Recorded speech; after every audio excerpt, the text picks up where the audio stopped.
So let's correct the path here. So we're going to use bower components slash selectEyes slash dist slash js slash selectEyes.js. And for the CSS, it will be pretty much the same path. So I'll copy this. I'll change the JS to CSS. All right. And now this has a dependency on jQuery. So we'll need to include jQuery as well. I'm just going to copy this script tag. We'll paste it in. And let's figure out where jQuery stores its stuff. So I'll expand the jQuery folder and let's look in the dist. Again, this is the distribution. The source are the files that we'd probably use if we were helping to contribute to jQuery. So again, we have jQuery.js and jQuery min.js. Let's just use the JS so we can more easily debug. So let's change the path here to jQuery slash dist slash jQuery.js. Okay, now it said that we also had a dependency on micro plugin and sifter. Now we could do some research on what those do, but let's just assume that we need them and figure out where we can grab it. So I'll expand micro plugin, and in this case, the JavaScript is in source.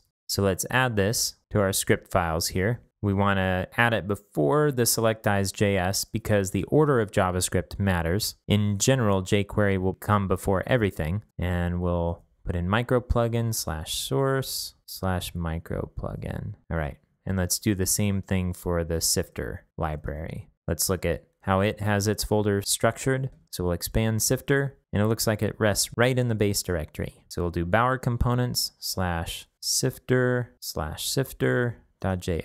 Okay, so this is a lot of JavaScript files to tackle this, but hopefully it will be worth it.